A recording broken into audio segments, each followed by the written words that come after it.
Oke, Assalamualaikum warahmatullahi wabarakatuh. Salam. Selamat pagi Sobat Ternak sekalian. Kami hari ini, hari Sabtu 8 Februari 2025, kami berada di Desa Pojok ya? Ya Pak Dokter ya? Desa Pojok di Lembang, Jawa Barat. Nah ini kita sebetulnya sekalian reuni nih sama dokter keren kita ini. Ini namanya Dokter Teddy. Salah ya? Dokter Fathul Bari. Tapi kalau dicari nama Fathul Bari, orang nggak ada yang jawab. Nggak tahu soalnya. Taunya Pak Teddy gitu. Jadi kita ingin tahu beliau ini dokter hewan, spesialisnya khusus sapi perah.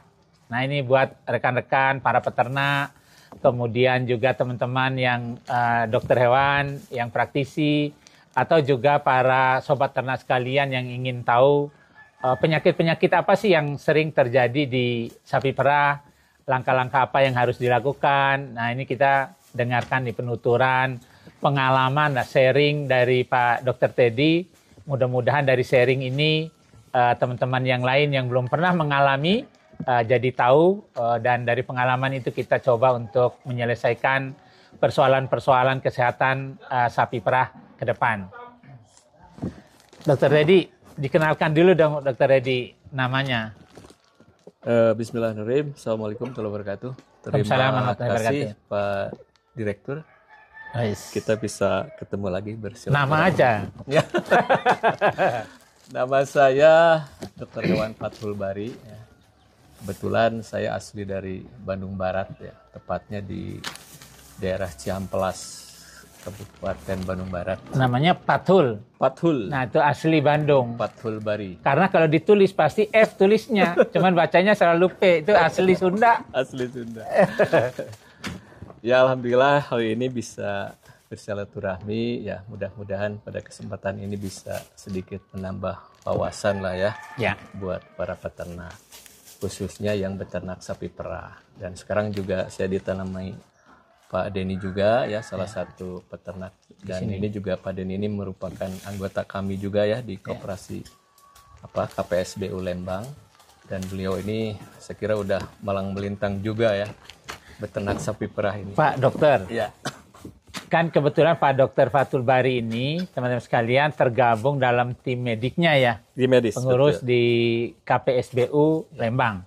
Berapa sih tim medisnya Pak di KPSBU? KPSBU total itu ada 35 orang. 35 orang? 35 Wih, orang. luar biasa ya, banyak ya? Iya, 22 orang itu para medis dan merangkap inseminator. Dan kami itu ada dokter hewannya 3 orang. Oh, dokter dan, hewannya ya, 3 orang. Dan selebihnya juga ada petugas potong kuku ya dan tanduk. Oh, oke. Ada petugas pantesan ini kuku-kukunya ya, ya, dilihatin tuh Mas. Dan itu juga kukunya salah berapi satu gitu.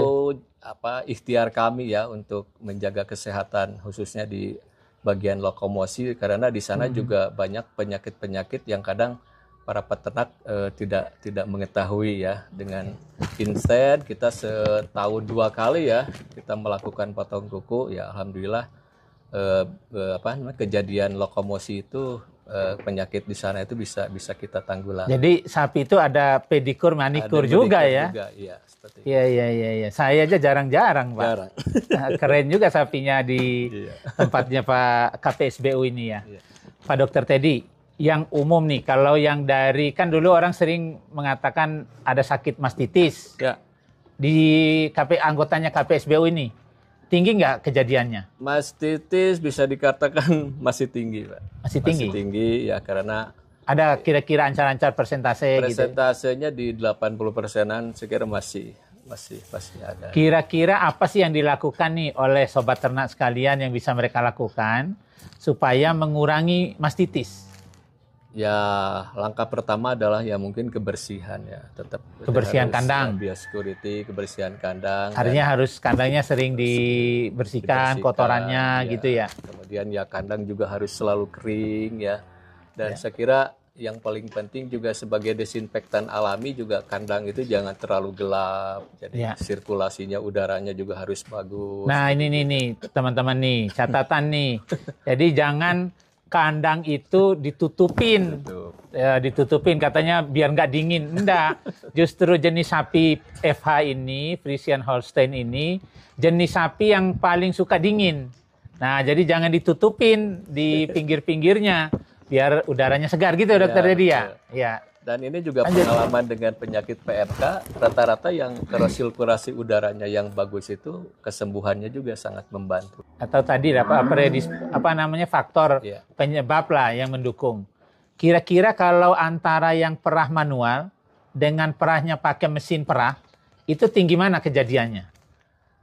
Kalau secara ya tergantung lagi dari kebersihan tadi ya. Kalau peternaknya mungkin rajin mencuci tangan sebelum melakukan pemerahan, saya kira itu akan lebih menguntungkan yang menggunakan tangan ya. Tapi walaupun pakai mesin dengan CIP-nya tidak berjalan, itu juga memudahkan untuk terjadinya mastitis. Yang paling juga strateginya adalah yang walaupun ada dalam kandang tersebut ada yang terkena mastitis ya, itu juga idealnya itu harus diperahnya itu diakhirkan, mungkin langkah yang sederhana seperti itu. Nah ini nih tipsnya, ini yang penting kita berbagi nih. Satu, kalau untuk menghindari mastitis, ambingnya itu sebelum diperah dicuci bersih. Gitu ya Pak Dokter ya? Biar kuman-kumannya hilang. Jangan sampai sapinya nggak pernah mandi. Orangnya yang punya aja mandi 2-3 kali sehari, sapi ini juga harus dimandikan gitu Pak Dokter ya? Enggak juga sih, kalau di kami sekarang mandi sapi itu agak sedikit jarang juga. Yang penting ambing. Yang penting kebersihan. Yang penting ambingnya, karena di sini suasana dingin, penting ambingnya dibersihkan. Itu kata kunci yang pertama. Yang kedua, tangan orang yang memerah harus bersih.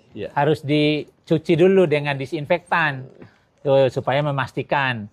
Kemudian kalau ada salah satu sapinya yang sedang mastitis, maka jangan diperah di awal. Kenapa begitu? Karena kalau kita perah di awal, jadi kumannya bisa berpindah ke yang sehat. Jadi merah yang sakit itu harus diakhirkan. Begitu Dokter Dedi ya? Supaya tadi kumannya tidak menular ke teman-temannya yang lain. Nah, tadi kalau sama-sama bersih, otomatis yang pakai mesin jauh lebih bagus ya. Artinya dengan kondisi membersihkan ambingnya yang lebih bagus, didesinfeksi, harapan kita kuman-kuman itu juga tidak tersebar banyak di lingkungan. Nah, selain mastitis nih Pak Dokter Teddy, apa sih yang paling sering juga nih dialami oleh sapi perah nih? Sapi perah yang paling krusial gitu ya, terutama di sebelum melahirkan dan pasca melahirkan. Nah, itu yang kadang sebelum melahirkan dan pasca melahirkan. Nah, sekarang sebelum melahirkan dulu nih. Sebelum melahirkan itu kan ada istilah masa transisi ya. Orang bilang masa transisi itu ada yang 2 minggu ataupun 3 minggu sebelum melahirkan dan 2 minggu atau 3 minggu setelah melahirkan. Nah, di dalam kondisi ini emang para peternak itu emang harus betul-betul ekstra ya, mulai dari pemberian pakan, kemudian juga perawatan, kemudian juga pengawasan terhadap sapinya. Itu saya kira salah satu kunci bagaimana pasca melahirkan gitu sapi itu tetap dalam kondisi jangan sampai gitu bahasa peternak rubuh ya, seperti itu. Kalau udah rubuh, nah biar nggak rubuh itu apa sih misalnya dari makanannya ya, dari gitu, pakan, apa yang harus dari pakan ya, terutama kemudian juga dari proteinnya, serat kasar, kemudian juga energinya juga itu memang harus diperhatikan. Harus cukup ya, gitu harus ya. Cukup. Nah itu teman-teman sekalian. Jadi untuk mencegah tadi terjadinya ambruk ya, pasca melahirkan, sebelum melahirkan itu pakannya harus bagus, nutrisinya ya, kandungan proteinnya, kandungan energinya, kalsiumnya, gitu ya. Jadi supaya ada istilah hipokalsemia. Jadi kalau hipokalsemia nanti dia tidak kuat berdiri. Nah sekarang kita bicara lagi yang setelah, tapi saya buka kacamata dulu nih biar agak terang sedikit. Jadi, nah yang setelah nih Pak Dokter Teddy, setelah dia melahirkan, apa yang harus dilakukan oleh para peternak kita? Para peternak kalau belajar dari orang Belanda sederhana sebetulnya. Setelah melahirkan jangan lupa memberikan air minum hangat ya. Air minum hangat. Hangat, Nah, ini satu-satu. ya. Pak Dokter, biar peternak kita ini paham gitu. Jadi pertama kasih air minum hangat. Oke, ditambah terus gula merah. ditambah lagi gula merah. Wah, enak ya. Gula merah kemudian diminumkan. Nah, itu juga kenapa air hangat? Karena dengan air hangat itu akan merangsang bakteri sehingga si sapi itu akan berasa lapar sehingga dia akan makan banyak. Oh, ini Seperti maksudnya gitu. air hangat itu nanti merangsang mikroba di dalam tubuh hewan karena dia ruminansia. Iya. Artinya dia pencernaannya ganda, Iya. punya rumen. Rumen dalam bekerja itu dia harus menggunakan enzim. Enzim ini diaktifasi, difungsikan itu dengan air hangat. Begitu dokter tadi ya? Betul. Dan gulanya Nah. tadi sebagai tambahan energi aja. Nah, dan sedangkan gula merahnya itu adalah sebagai tambahan energi supaya kuat.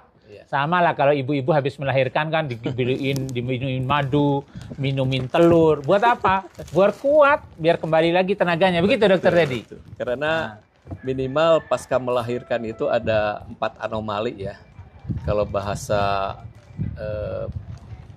kerennya mah itu kan negative energy balance ya, energinya tidak positif.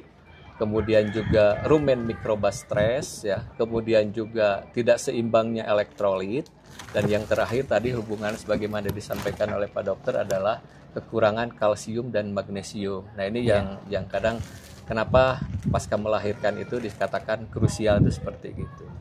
Oke, ini titik-titik krusial. Jadi kalau mau tahu lagi nanti titik krusial berikutnya, subscribe dulu Bank DRH. Bank DRH. Ah, ini kan ada Bank DRH ini. Kemudian juga tambahan ya, Ya. ini pasca melahirkan tuh di sapi perah itu kan banyak kejadian displasia ya. Oh, displasia. Ah, nih yang displasia. Displasia. Kita jadikan tahap kedua